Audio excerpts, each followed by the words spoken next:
Hello to the world and to the kingdom citizens. I greet you in the precious holy name of Yeshua Messiah, Yeshua HaMashiach, who said in his word, John 8:32, and ye shall know the truth, and the truth shall make you free. Hi, I'm Dr. John Curry, Ambassador, Pan-African, and welcome to the Embassy of the Kingdom of Heaven on Earth. If you want to follow this podcast, please subscribe to JC Global Embassy TV 1. Ring the bell and hit the thumbs up button. Today's message that I have for you, I believe, would be a game changer in your life when it's concerning Africa, and particularly Ethiopia. This message is simple. It is the truth about Ethiopia in the Bible. The truth about Ethiopia in the Bible. Let us take a look at this clip. Did you know that Ethiopia adopted Christianity even before the Roman Empire? That's right. While Rome was still persecuting Christians, Ethiopia had already embraced the gospel and made it the foundation of its culture and society. Ethiopia is not just another African country with a forgotten place in history. It is a nation with a divine legacy, where Christianity became deeply ingrained long before it spread across Europe. But Ethiopia's story doesn't stop there. It's the only African nation that successfully resisted colonization, famously defeating Italy in 1896 at the Battle of Adwa, and again in the 20th century when they reclaimed their land after Mussolini's invasion. It was Ethiopia's deep Christian faith and belief in their divine protection that helped them stand firm against the colonizers. While much of Africa fell under European control, Ethiopia remained independent, holding on to its ancient Christian traditions. However, Ethiopia's religious commitment also had its consequences. The country, despite its rich history, remained relatively poor, as its unique traditions fostered a culture with weak work habits that struggled to modernize in the same way as other nations. But in Ethiopia's case, its spiritual wealth far outweighed any material poverty. If you think African countries don't have a voice in the Bible, Ethiopia is the exception. This ancient kingdom, with its roots deep in biblical prophecy, stands as a testament to God's enduring promise. So today, let's explore the biblical origins of Ethiopia, its rise as one of the earliest Christian nations, and its profound role in biblical prophecy. To understand Ethiopia's place in biblical history, we must start with its earliest mentions in the Bible as the land of Cush.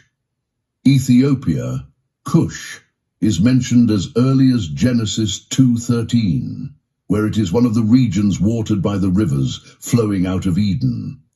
This places Ethiopia in the earliest biblical narratives as a land rich in resources and connected to the Garden of Eden. After the flood, the Bible gives us the Table of Nations in Genesis 10, which describes the descendants of Noah's 3 sons, Shem, Ham, and Japheth, and how they repopulated the earth. Ethiopia, Cush, is listed as one of the descendants of Ham, Noah's son, making it one of the oldest and most prominent nations in the biblical genealogies. In Genesis 10:6-8, the Bible records the sons of Ham, Cush, Egypt, Put, and Canaan. The sons of Cush, Seba, Havilah, Sabta, Ramah, and Sabteka. The sons of Ramah, Sheba, and Dedan. Cush fathered Nimrod. He was the first on earth to be a mighty man. He was a mighty hunter before the Lord. This passage is incredibly important because it establishes Cush, Ethiopia, as a direct descendant of Ham, linking Ethiopia to the earliest post-flood civilizations. Cush is also named alongside other major regions such as Egypt and Canaan, indicating its early significance as a nation. But perhaps the most fascinating part of this genealogy is the mention of Nimrod, a descendant of Cush, who is described as a mighty hunter and the first to establish kingdoms on earth. Nimrod is credited with founding some of the most powerful ancient cities, including Babel, Babylon, Erech, Akkad, and Nineveh, Genesis 10:10 through 12. Nimrod's role as a founder of empires suggests that the descendants of Cush, including Ethiopia, were known for their power, influence, and ability to build great civilizations. This paints a picture of Ethiopia as not just a distant, isolated land, but as a nation deeply connected to the global powers of the ancient world. The lineage of Ham, through Cush, had a significant impact on the development of early civilizations, and Ethiopia's influence was evident from the earliest moments of human history. One of Ethiopia's most famous biblical connections is the story of the Queen of Sheba and King Solomon. In 1 Kings 10, we read how the Queen of Sheba traveled to Jerusalem to test Solomon's wisdom, bringing with her a great caravan of gold, spices, and precious stones. But the Ethiopian version of the story, found in the Kebra Nagast, adds an extraordinary detail. The Queen of Sheba and Solomon had a son together, Menelik I, who would go on to become the first ruler of the Solomonic dynasty in Ethiopia. According to Ethiopian tradition, Menelik brought the Ark of the Covenant from Jerusalem to Ethiopia, where it has remained ever since, hidden away under guard in the town of Aksum. This claim links Ethiopia directly to the biblical lineage of King David, making it one of the only nations outside of Israel to claim such a close connection to the covenant God made with Israel. The Solomonic dynasty would rule Ethiopia for more than 3,000 years, from Menelik the Fine all the way to the reign of Haile Selassie, Ethiopia's last emperor.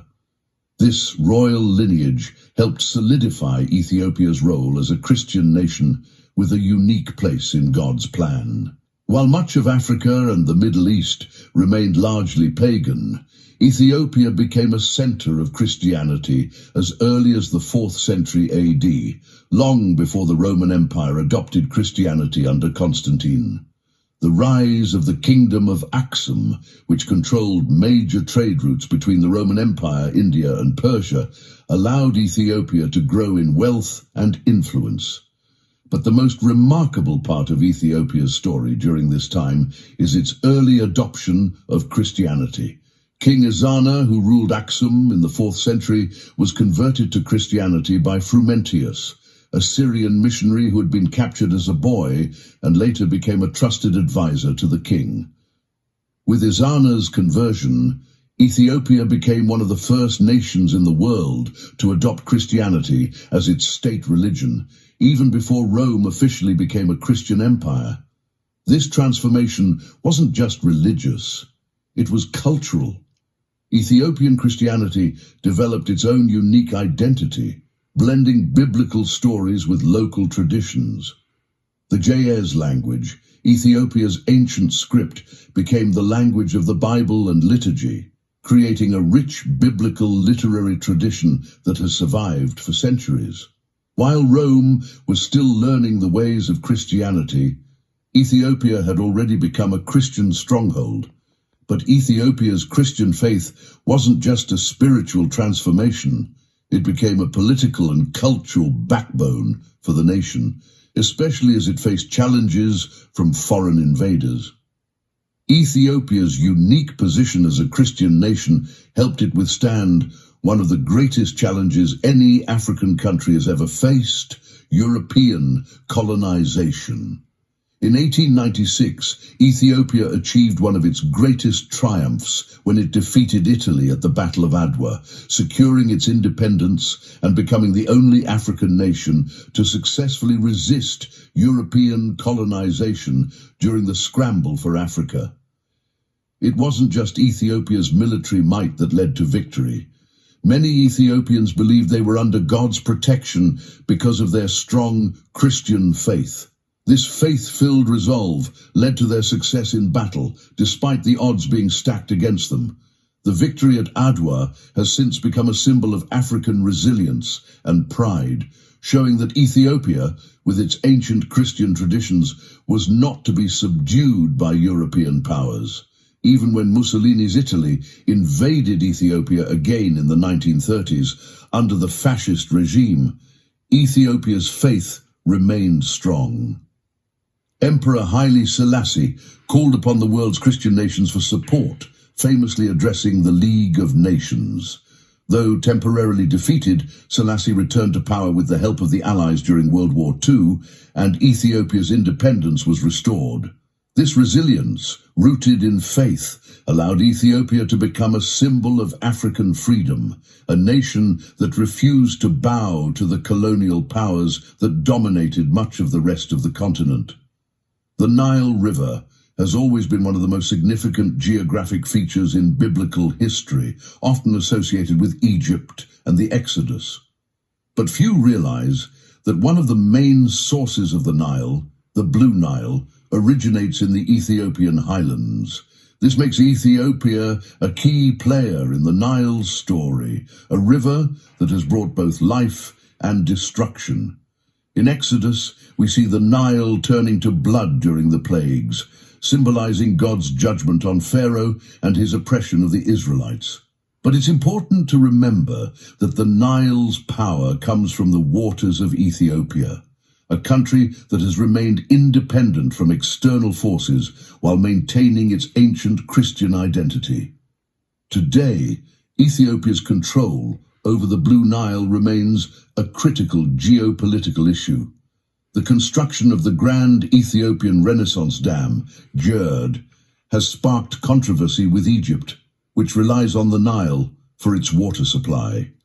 This modern-day conflict over the Nile's waters echoes the biblical narratives surrounding the river and its significance for the nations.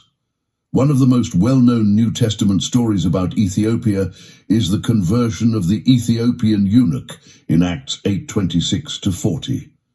The eunuch, an official of the Queen of Ethiopia, was returning from Jerusalem after worshipping in the temple. On the road, he encounters Philip the evangelist, who explains the prophecy of Isaiah that the eunuch was reading. Moved by the message of Jesus Christ, the eunuch asks to be baptized, and Philip baptizes him on the spot. This moment is seen as the introduction of Christianity to Ethiopia, long before the rise of the Aksumite kingdom. This story holds prophetic significance. In Zephaniah 3:10, God declares that from beyond the rivers of Cush, Ethiopia, his people will bring offerings. This verse has been interpreted as a reference to the spread of Christianity to Ethiopia and the eventual return of the Jewish diaspora to Israel from Africa. Ethiopia's story isn't just about its ancient past. It has a role to play in the end times as well. In Ezekiel 38 verse 5, Ethiopia, Cush, is mentioned as one of the nations that will join the alliance of Gog in the final battle against Israel. This prophetic reference places Ethiopia at the heart of future biblical prophecy, suggesting that the nation will be a significant player in the events leading up to the return of Christ. Ethiopia's story is one of faith, resilience, and divine purpose. As one